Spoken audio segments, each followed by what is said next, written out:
dengan jalan sakit atau kecelakaan, tapi ada juga yang meninggal dengan cara tak wajar dan cenderung aneh. Sementara itu ada juga yang cara pemakamannya lah yang unik dan aneh.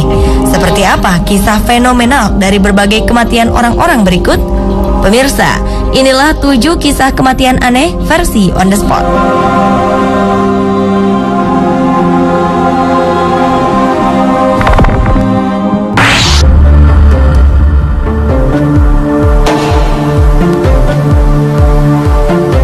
Inilah yang terjadi pada Manuel Uribe, yang merupakan pria tergemuk di dunia yang telah memecahkan rekor Guinness World Record.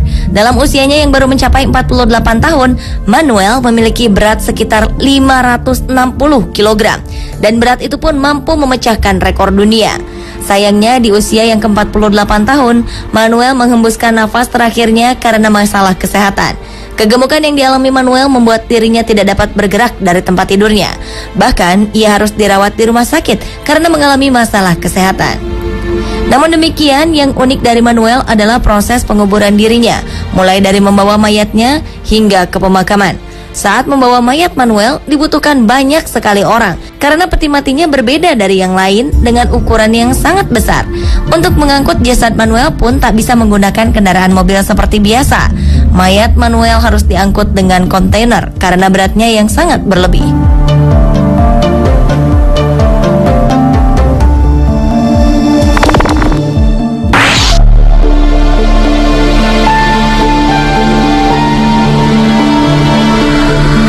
Seorang rocker dimakamkan dalam peti mati berbentuk menyerupai gitar. John Graham, pria berusia 67 tahun, adalah rocker tahun 1960-an dari band The Ramrods. Ia dikuburkan bersama benda kesayangannya, yaitu sebuah replika gitar Fender Stratocaster. Istri Graham, Junie, telah memesan peti mati yang berbentuk gitar itu sesaat sebelum jenazah suaminya akan dimakamkan pada 2012.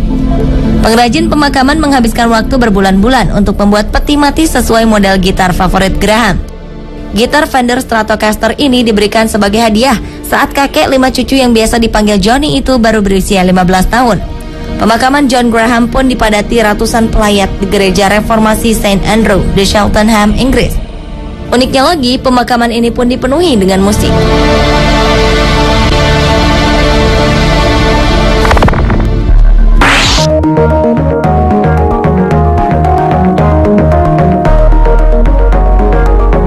Seorang pria bernama Billy Leo Stanley meninggal beberapa waktu lalu karena kanker paru-paru. Sebelum kematiannya, pria yang menutup usia di umur 82 tahun ini telah berpesan agar dunia tahu ia akan mengendarai motornya ke surga. Billy dan keluarganya sudah mengatur agar jenazahnya diletakkan di atas sepeda motor Harley Davidson Electra Glide buatan 1967 kesayangannya dan dimasukkan ke peti kaca besar sebelum dikubur. Stanley sudah sejak lama menyampaikan bahwa ia ingin dikubur di atas motornya dan mulai mengatur pelaksanaan rencana itu sejak beberapa tahun silam, jauh sebelum ia didiagnosa menderita kanker paru. Langkah pertama adalah membeli 3 kafling kuburan dekat almarhum istrinya Lorna disemayamkan. Luas tanah seperti itu diperlukan agar bisa menampung peti unik yang berisi dirinya dan Harley-nya. Demi menghormati permintaan sang ayah, kedua putranya, Pete dan Roy, kemudian membuat peti khusus dari bahan plexiglass, ditambah kayu serta besi di dasarnya.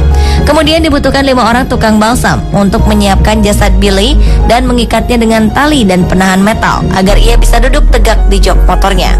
Billy pun didandani dengan jaket kulit dan helm serta ditemani beberapa trofi. Para pecinta sepeda motor diundang untuk menghadiri pemakamannya di Ohio, Amerika Serikat.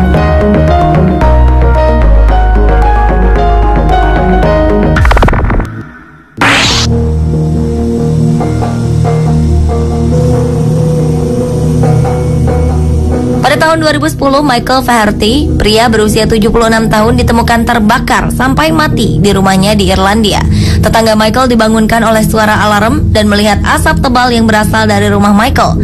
Ketika didatangi, ia pun ditemukan terbaring telentang dekat perapian. Namun anehnya, satu-satunya kerusakan yang ditemukan adalah tubuhnya. Langit-langit rumah di atasnya dan langit di bawahnya. Api tidak menyebar ke tempat lain. Tidak pula ada pemacu api yang ditemukan. Peneliti menyimpulkan bahwa api yang terbuka di dekat perapian bukanlah penyebab kematian Michael. Setelah diotopsi, petugas koroner menyimpulkan bahwa api berasal dari tubuh Michael sendiri.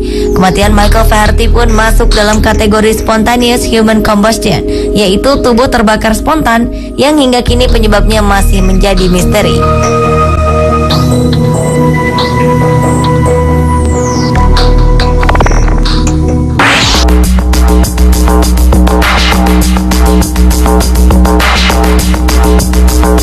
Selanjutnya adalah seorang remaja asal Pakistan yang tersengat listrik saat menempelkan telinganya di rel kereta. Kanwal Butt mengalami luka bakar dan tewas seketika. Awalnya remaja ini kesal setelah keretanya datang terlambat di stasiun Godstone, Surrey, Inggris. Ia pun akhirnya menempelkan telinganya ke rel untuk hanya ingin tahu apakah ada suara kereta. Remaja tersebut baru kali ini bepergian sendirian, namun malang langsung tewas. Di Pakistan, kereta beroperasi dengan batu bara dan diesel. Jadi, Kanwal tak tahu kalau rel di Inggris mengandung aliran listrik. Sebelum tewas, Kanwal yang bekerja di Surrey hendak ke kota Hampshire, tempat keluarganya bermukim untuk merayakan pesta festival Muslim. Kematian remaja 17 tahun ini membuat anggota Dewan Kota menekankan agar setiap sisi rel diberikan peringatan bahaya listrik. Di Pakistan, mencari tahu kereta bakal datang atau belum memang melalui pendengaran di relnya.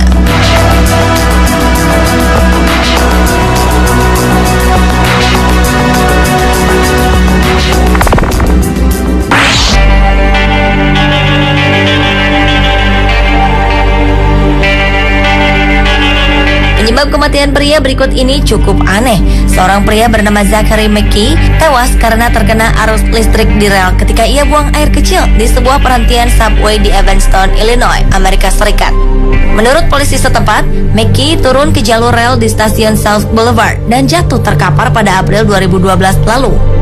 Malangnya, saat seorang teman korban segera menghubungi petugas subway, namun hal itu sudah terlambat untuk menyelamatkannya. Zachary McKee dinyatakan meninggal kurang dari 1 jam di rumah sakit St. Francis di Evanston. Tidak jelas apakah McKee buang air kecil langsung di rel yang mengandung muatan listrik, lalu begitu air seni McKee mengucur, muatan listrik itu pun terpindahkan. Air memang dikenal sebagai penghantar listrik yang baik, yang bisa memindahkan listrik dari satu media ke media lain.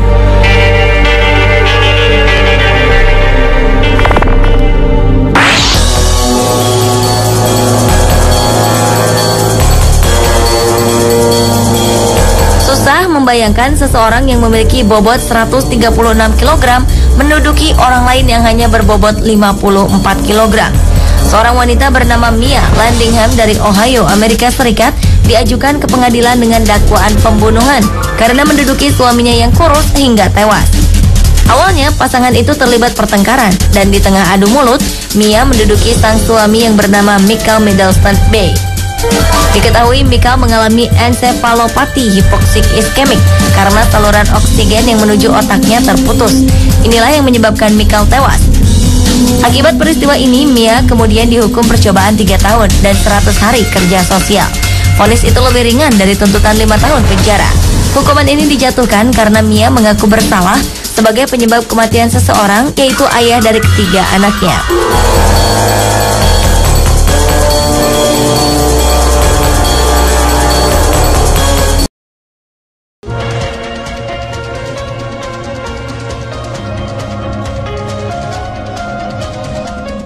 Pernah mendengar beberapa kisah pengusaha sukses di dunia. Tapi tahukah pemirsa bahwa ternyata untuk meraih kesuksesan tidak harus dengan uang yang besar. Dibutuhkan tekad kuat, kemauan untuk maju, usaha tak kenal lelah, disertai dengan ide-ide sederhana dan inovatif. Plus doa kepada Tuhan, niscaya seseorang bisa meraih kesuksesan. Dan kali ini, On The Spot akan merangkum beberapa kisah mereka dalam orang-orang sederhana yang sukses.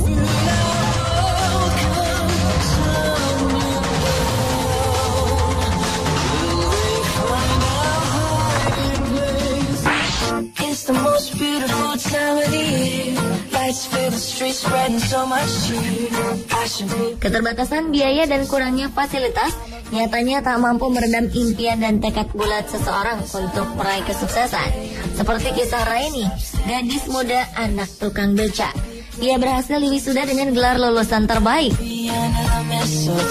Segala keterbatasan Raini beserta keluarga tidak menjadi halangan baginya untuk terus mengejar impiannya menjadi seorang guru. Lulusan jurusan pendidikan akuntansi Universitas Negeri Semarang ini mendapat dukungan penuh dari keluarganya untuk terus berusaha mengejar impiannya.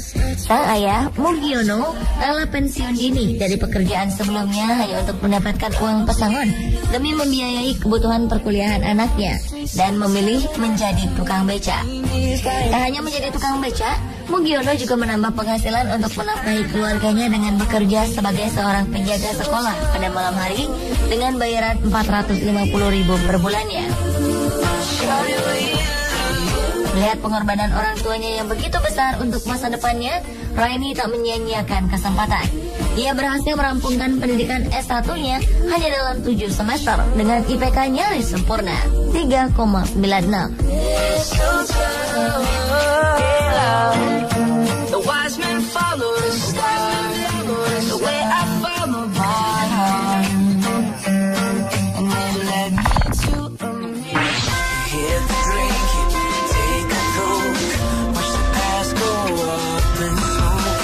Di Sidoarjo, Jawa Timur, Iwayan Dendra sudah puluhan tahun hidup serba kekurangan. Namun semua ini tak membuatnya patah semangat. Latar belakang keluarga tidak mampu menjadikannya seorang pekerja keras. Dengan sifat mandiri, kreatif dan suka berinovasi, serta tekad bulat dan tanpa mengenal rasa malu, Dendra memilih menjalani profesi sebagai pemulung. Putra pertama dari 3 bersaudara pasangan almarhum Inengas Sateng dan Ninyoman Teke ini akhirnya berkecimpung di dunia barang bekas. Ini dibutuhkan tenaga ekstra, Dendra tetap semangat mendatangi sebuah pabrik hanya untuk mencari limbah dan sampah bekas. Namun siapa sangka usahanya ini membawa dirinya menjadi seorang pemulung sukses dan mampu mengumpulkan keuntungan hingga puluhan juta rupiah per minggunya. Bapak 5 anak ini tak merasa malu akan pekerjaan yang mengharuskan dirinya berkecimpung dengan sampah dan barang bekas. Tidak hanya itu, ia juga sukses menjadi anggota legislatif di Sidoarjo, menjabat sebagai ketua DPC sebuah partai dan juga sebagai koordinator pemulung di Sidoarjo.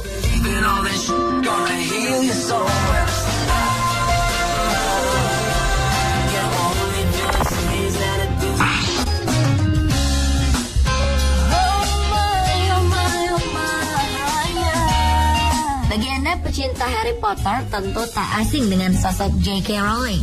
Perempuan kelahiran Inggris ini hanyalah gadis biasa yang menemukan kecintaannya pada bidang menulis, khususnya cerita-cerita fantasi. Hingga pada Desember 1990, Rowling harus merelakan ibunya dipanggil oleh Yang Kuasa. Sejak saat itu ia pindah ke Porto, Portugal untuk mengajar bahasa Inggris. Hidup yang ia jalani tidaklah istimewa. Rowling hanya menghabiskan waktunya untuk menulis novel di kafe-kafe. Rowling muda bahkan sempat didiagnosis menderita depresi klinis dan sering mencoba untuk bunuh diri lantaran kisah asmaranya yang kandas. Dan dengan perpaduan bakat dan tekad, ia mampu untuk melewati semua tekanan yang ia alami. Kini berkat kesuksesan novel-novelnya, ia hidup sejahtera. Siapa sangka berawal dari kecintaannya dalam menulis, mampu membuat Rowling menjadi kaya raya. Kini hartanya mencapai 1,1 miliar dolar atau sekitar 13 triliun rupiah dan telah mampu menjual lebih dari 400 juta buku. Oh yeah, oh.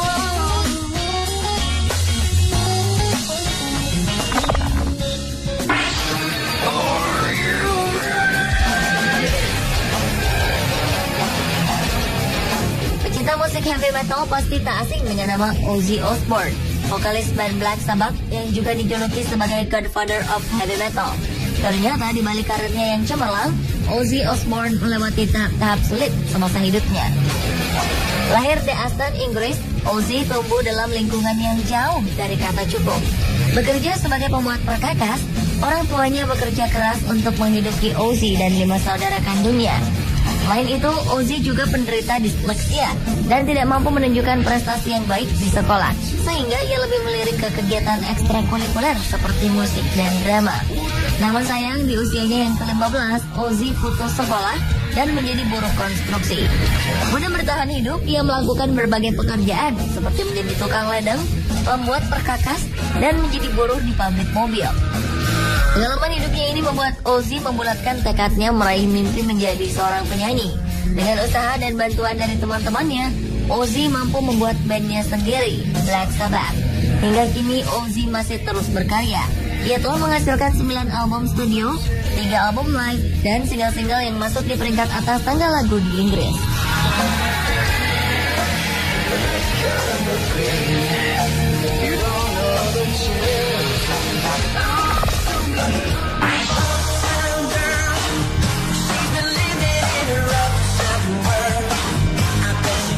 Anda pernah mendengar kata tip X? Cairan putih yang mudah kering ini menjadi alat tulis wajib para pekerja yang berkecimpung dalam bidang menulis.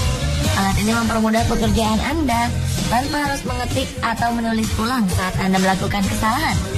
Gagasan awal munculnya tip X ini berawal dari seorang perempuan bernama Betty Graham yang bekerja sebagai sekretaris. Pada 1951, Betty bertugas mengetik dokumen-dokumen penting dengan menggunakan mesin tik.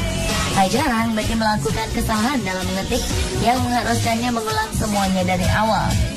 Hingga pada suatu hari, Betty mengusung ide brilian dengan meramu cat putih dan kuas kecil. Betty mengoleskan cat ramuannya ini setiap kali ia melakukan kesalahan. Dan cat putih dengan kuas kecil yang ia beri nama Mistake Out ini sangat disukai teman-temannya. Seremoni ini membuatnya mendapat dorongan dari para kerabat. Hingga akhirnya Betty memutuskan untuk mendirikan usahanya sendiri dengan membangun sebuah pabrik Mistake Out. Pada 1972, usahanya mampu menjual setidaknya 5 juta botol Mistake Out setiap tahunnya.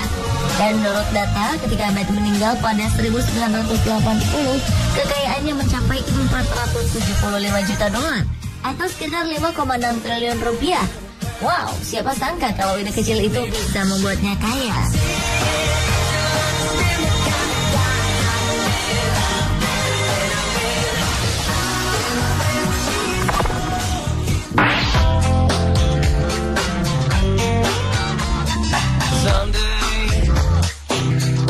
Rockefeller lahir di Richford, New York dan memiliki 5 saudara. Keluarganya hidup sangat sederhana. Ayahnya adalah seorang pedagang keliling. Rockefeller kecil sering berjualan permen, bahkan menjadi pembantu di rumah para tetangganya. Setelah lulus dari bangku sekolah, Rockefeller mendapat pekerjaan di perpustakaan dengan penghasilan hanya $50 per 3 bulan atau hanya sekitar 600.000 rupiah pada saat itu. Di usianya yang masih sangat muda, Rockefeller merupakan pekerja keras. Dia selalu berpikir matang-matang sebelum bertindak. Setelah beberapa kali bekerja serabutan, ia akhirnya memiliki pekerjaan tetap sebagai asisten penjaga toko. Dan dengan tekad kuat untuk maju, ia memilih untuk mendirikan usaha bersama temannya, Maurice B. Clark. Keduanya membangun usaha kilang minyak yang dikerjakan secara manual bersama-sama dengan 2 karyawannya. Dari hasil pendapatannya, Rockefeller mampu membeli perusahaan Clark Brothers dan menamainya Rockefeller and Andrews. Terus-menerus menekuni bisnis yang ia bangun dari dasar, kini Rockefeller mampu mendirikan perusahaan Standard Oil dan menjadi miliarder pertama di dunia.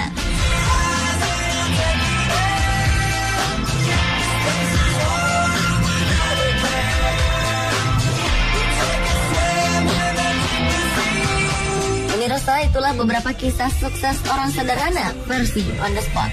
Halangan dan rintangan bukanlah alasan untuk kita berhenti dan menyerah. Disitulah tekad kita diuji. Jika orang lain bisa mewujudkan mimpi, sudah pasti kita juga mampu meraihnya.